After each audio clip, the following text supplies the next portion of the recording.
Đảo Hòn Cao thuộc địa giới hành chính của xã Phước Thể, huyện Tuy Phong, tỉnh Bình Thuận và cách đất liền khoảng 10 km. Toàn bộ diện tích của khu bảo tồn biển Hòn Cao rộng khoảng 12.500 ha, được chia thành các phân vùng chức năng, vùng lõi, vùng đệm, vùng phục hồi sinh thái và vùng phát triển.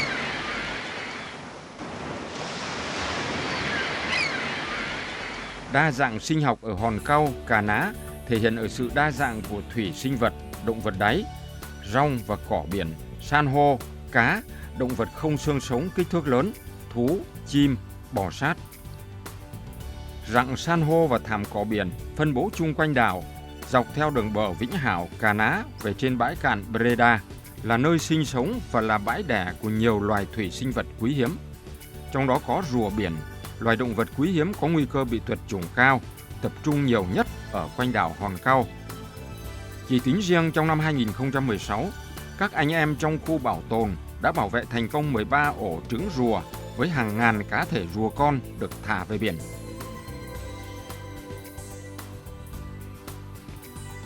Ngoài ra, vùng biển chung quanh đảo Hòn Cao còn có sự hiện diện của trên 34 loài thủy sinh vật quý hiếm nằm trong danh mục có nguy cơ tuyệt chủng ở các mức độ khác nhau. Hòn Cao là vùng biển có các rặng san hô nguyên thủy dài hơn 2 km, còn giữ được độ bao phủ cao với trên 230 loài san hô, trong đó có nhiều loài chỉ có ở vùng biển này. Rặng san hô ở Hòn Cao cũng như các rặng san hô khác, trước khi có tác động trực tiếp hay gián tiếp của con người thông qua việc làm biến đổi khí hậu, đã từng là một thế giới kỳ ảo với vô vàn màu sắc lung linh. Đây là ngôi nhà của hàng triệu triệu sinh linh cộng cư phát triển và là nguồn thực phẩm dồi dào, nuôi sống nhiều thế hệ cư dân địa phương. Sự đa dạng và phong phú của tài nguyên sinh vật biển cùng cảnh quan độc đáo của khu bảo tồn biển Hòn Cao là cơ sở quan trọng tạo điều kiện thúc đẩy sự phát triển của các ngành kinh tế.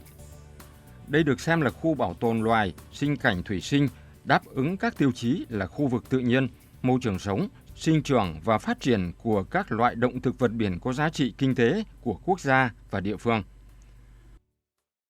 Khu bảo tồn biển Hòn Cao thì cũng như tất cả các khu bảo tồn của Việt Nam nói chung thì cũng có rạn san hô, thảm cỏ biển và các loại cá rạn đặc hữu, đặc trưng.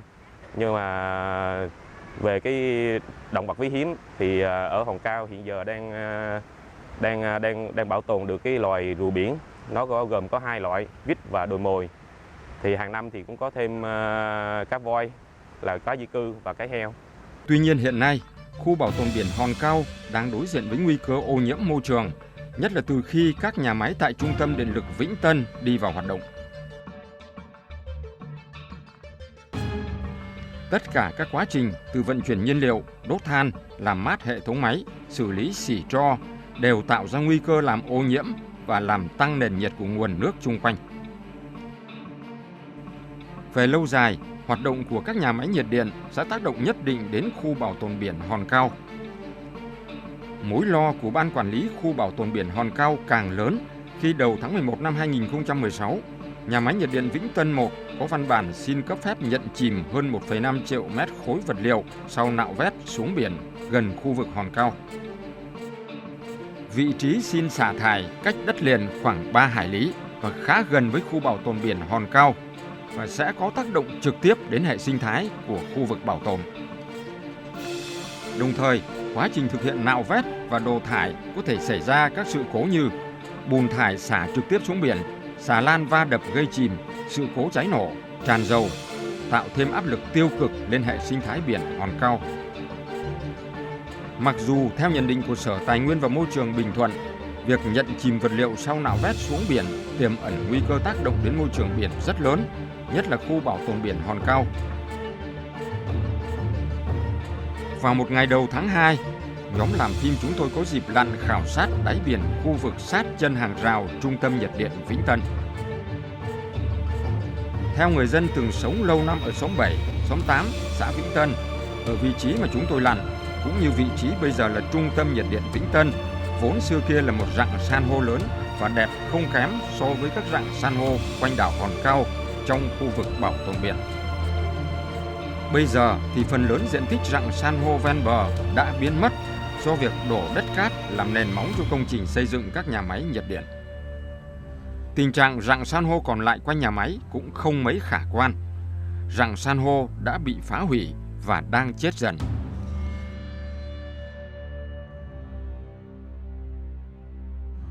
Mình về khoa học mà mình nói, mình đâu có biết về nói nhiều đâu mà mình biết, và thật sự là mình lặn xuống đó là mình có thể là mình thấy cái độ đó là nó ra nó chết nhiều. Bây giờ ngay chỗ khúc Vĩnh Tân này mình đâu còn san hô đâu, chỗ dứt điểm không còn san hô nữa. Còn hồi xưa ở quanh Vĩnh Tân có san hô. Wow, san hô cái đó là trồng luôn, trồng san hô luôn. Nói chung quanh Vĩnh Tân là trồng san hô luôn. Bây giờ không còn một cái. Xã Vĩnh Tân có 3 thôn với dân số 7.088 khẩu. Nhân dân chủ yếu sống bằng nghề biển. Cảng cá Vĩnh Tân nằm ngay sát chân tường rào của trung tâm nhiệt điện Vĩnh Tân, với hoạt động đánh bắt xa bờ là chủ yếu. Do đó, nghề khai thác thủy hải sản của Vĩnh Tân tạm thời chưa chịu tác động trực tiếp từ hoạt động của các nhà máy nhiệt điện. Tuy nhiên, các ảnh hưởng về môi trường do xả thải lên đời sống, sinh hoạt và sức khỏe cũng đã sớm xuất hiện.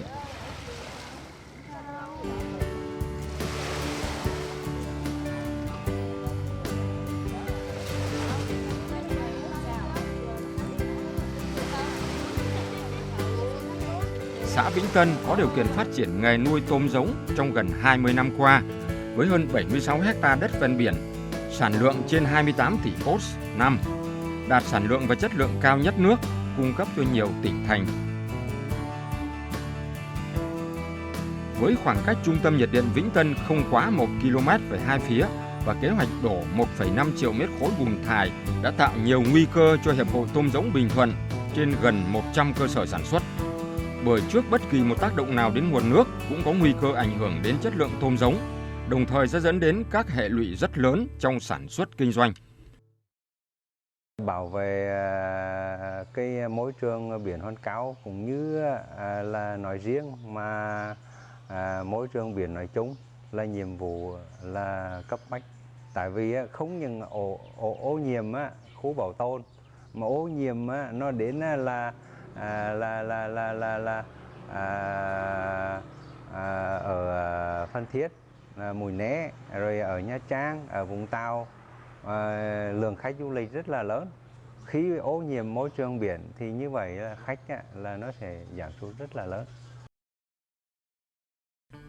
Xã Vĩnh Hảo có diện tích 77,57 km², dân số gần 8.000 nhân khẩu. Vĩnh Hảo là vùng sản xuất muối ăn nổi tiếng. Do sản xuất theo công nghệ phơi nước biển phân tán và tập trung, nên việc duy trì và phát triển nghề muối truyền thống tại xã Vĩnh Hảo dần dần phụ thuộc vào mức độ kiểm soát khói thải và chất lượng nguồn nước biển từ nhà máy nhiệt điện than.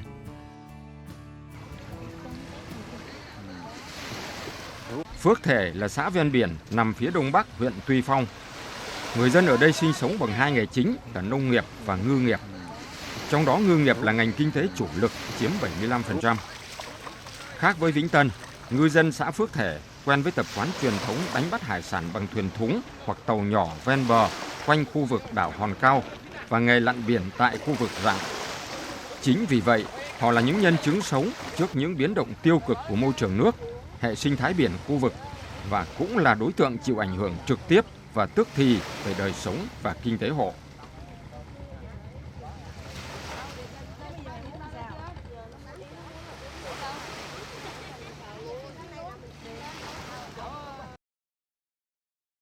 Nó đẹp lắm, xuống rồi nó cũng màu này màu kia rồi nó đẹp, nước nó trong bóng đó. Ở trên mặt ngó thấy luôn khỏi lặn. Bơi thúng như bình thường đó, chú bơi thúng chú ngó thấy luôn chứ khỏi cần lặn nữa. Từ ngày bây giờ nó làm bây giờ gì lặn xuống gì chứ sờ thôi chứ. Bên đây sờ chứ cũng chưa thấy san hô như thế nào nữa. Chứ còn mỗi hôm là mình bơi thúng mình ngó như tờ tháng 2 ở trên mình bơi thúng mình bơi đây mình ngó thấy cá chạy luôn. Sức nước của nó thanh chưa tưởng tượng. Nó thành như cái vịnh Cà Ná vậy. Như vậy là kể từ khi mà cái này mà nó gì thì nó có. Ở ngoài cái ngư trường ở đây ở ngoài Hòn Lao Cao nó sa sút lắm. Nó ảnh hưởng tức là cái sức độ cái thải của nó ra. Mình thấy nhà như Kumosa ở ngoài bên ngoài đó, không những nó chết mà nó còn những cái con nhỏ nó sự sinh sản nó yếu đi lại bớt, nó tận diệt môi trường đó. Từ 3 năm nay ví dụ lên đó là không có tôm mà bán, có đâu nữa mà bán. Tại cái dân dạng của mình nó có cái dân dạng đi ra là cỡ 500 mét. Mà bữa nay nó lấy ra hoài 500 mét đó nữa là dân bùng không à. Nên từ cái chỗ đó là nó không có con cá mà để dựa. Mà khi thành lập được ra đây á, cái nguồn lợi ở xã này á là nó thất bại về vấn đề nghề thu của hải sản. Đặt thí dụ ý là như chú thấy này, con cá nó cũng bớt coi như con như mỗi năm á là chưa có giật điện á là con cá nó 100%. Bữa nay từ ngày mà giật điện có thì con cá nó vẫn bớt khoảng lớn, còn chỉ có 50% thôi. Anh nghĩ lên đó mà cái nước nó vàng như nước cung thôi, con nào mà ở mình cũng kiếm chỗ mình đi, có nói như cá là không sinh sản được cái chỗ đó. Anh biết cá cung mờ mà nếu mà tính về chỗ đó là một năm mà thu hoạch cũng gì chứ cũng non cả 100 tỷ chỗ đó. 100 tỷ là mình nói là cũng cỡ cả 50-70 tỷ. Con cá cung mờ đặc sản nhất là nó vô vùng đó. Hình như bây giờ không có nữa, nó không vô chỗ đó nữa. Xã Cà Ná thuộc huyện Ninh Phước, tỉnh Ninh Thuận là xã giáp ranh với Vĩnh Tân về phía bắc. Cà Ná cũng nằm trong vành đai bảo vệ của khu bảo tồn biển Hòn Cao, đồng thời cũng là địa phương chịu ảnh hưởng trực tiếp từ hoạt động của Trung tâm nhiệt điện Vĩnh Tân. Chưa kể sắp tới đây, nếu dự án siêu nhà máy thép với tổng trị giá đầu tư hơn 10 tỷ đô la Mỹ của tập đoàn Hoa Sen được cho phép triển khai ở Cà Ná thì tác động sẽ còn lớn hơn gấp nhiều lần nữa. Ngoài đội tàu đánh bắt xa bờ và cảng hậu cần hùng hậu, thì vài năm trở lại đây, ngư dân Cà Ná phát triển thêm nghề nuôi cá bè ngay trong khu vực thuộc vùng đệm của khu bảo tồn biển Hòn Cao. Tất cả đều lo ngại về những tác động gây ô nhiễm môi trường từ Trung tâm nhiệt điện Vĩnh Tân. Cho đến nay, vẫn chưa có các nghiên cứu có tính hệ thống và khoa học đánh giá chính xác các tác động tiêu cực từ hoạt động của các nhà máy nhiệt điện Vĩnh Tân đối với môi trường sinh thái của khu bảo tồn biển Hòn Cao. Nhưng với cái nhìn sơ bộ ban đầu, cùng với những quan sát ghi nhận từ phía người dân sở tại, có thể thấy rằng quá trình xây dựng và vận hành các nhà máy này đã có dấu hiệu làm suy giảm diện tích các rặng san hô, thảm thực vật biển, mất đi hệ đệm hữu ích cho các hệ sinh thái biển, đe dọa sự bền vững của tài nguyên sinh học biển Hòn Cao. Với vẻ đẹp hoang sơ, đa dạng hệ sinh thái biển, Hòn Cao thu hút nhiều du khách muốn khám phá thế giới tự nhiên dưới biển. Tại đây, hàng năm còn có lễ hội cầu ngư truyền thống vào ngày rằm tháng 4 âm lịch, thu hút nhiều người dân địa phương và du khách đến vui chơi, tìm hiểu văn hóa lễ hội của người dân Vạn Chài. Và Hòn Cao sẽ là điểm đến du lịch đặc sắc nếu được bảo vệ đúng cách. Đó là còn nơi là một khu bảo tồn, như tôi được biết là khu bảo tồn rùa biển, và nơi đó cũng là một cái rặng san hô cũng tương đối là lớn, cho nên nó là một trong những cái đóng góp cho cái sản phẩm du lịch lặn của Bình Thuận. Thì nếu mà chúng ta tác động không khéo thì chúng ta sẽ làm mất đi cái giá trị của cái san hô ở khu vực đó, và nó mất đi một cái giá trị cảnh quan dưới đáy biển để khi mà chúng ta tổ chức các hoạt động, các tour lặn để thám hiểm ở dưới khu vực đáy biển ở khu vực đó. Cho nên về phía quan điểm của chúng tôi đó thì chúng tôi cũng có quan điểm suy nghĩ rằng là cái chuyện chúng ta phát triển nhưng mà chúng ta không đánh đổi cái môi trường như quan điểm của chính phủ cũng như là của tỉnh ở đây thì cũng đã có ý kiến. Diện tích 12.500 ha, khu bảo tồn biển Hòn Cao đã được các nhà khoa học tính toán chi tiết để đảm bảo được các mục tiêu bảo vệ, bảo tồn các hệ sinh thái, rặng san hô, cỏ biển, các loài động thực vật biển và một số loài quý hiếm. Do đó, việc đề xuất điều chỉnh giảm diện tích 1.060 ha sẽ ảnh hưởng rất lớn đến các mục tiêu, chức năng và thậm chí phá vỡ quy hoạch của khu bảo tồn biển Hòn Cao. Sự đa dạng và phong phú của tài nguyên sinh vật biển cùng với cảnh quan độc đáo của khu bảo tồn biển Hòn Cao là cơ sở quan trọng tạo điều kiện thúc đẩy sự phát triển của các ngành kinh tế thủy sản, du lịch và nghiên cứu khoa học. Mặt khác, do nằm trong vùng chịu ảnh hưởng của hiện tượng nước trồi nên khu vực này được xem là nơi có ý nghĩa lớn trong duy trì và bổ sung đa dạng sinh học nội tại và phát tán ra các vùng lân cận nhờ vào khả năng thích ứng của rặng san hô. Công bố mới đây thể hiện quan điểm rõ ràng hơn của Ủy ban Nhân dân tỉnh Bình Thuận. Nếu gây tác động tiêu cực đến môi trường, sinh thái biển, đặc biệt là khu bảo tồn biển Hòn Cao, ảnh hưởng đến kinh tế, xã hội, khu vực và đời sống, sản xuất của nhân dân, thì đề nghị Bộ Tài nguyên và Môi trường có phương án khác cho phù hợp, đảm bảo sự phát triển bền vững, hài hòa của khu vực này trong quá trình xây dựng, vận hành, khai thác trung tâm điện lực Vĩnh Tân nói chung và nhà máy nhiệt điện Vĩnh Tân 1 nói riêng. Đó là niềm hy vọng. Tất cả chúng ta hãy cùng hành động để bảo vệ môi trường, bảo vệ sự đa dạng sinh học của khu bảo tồn biển Hòn Cao trước khi quá muộn.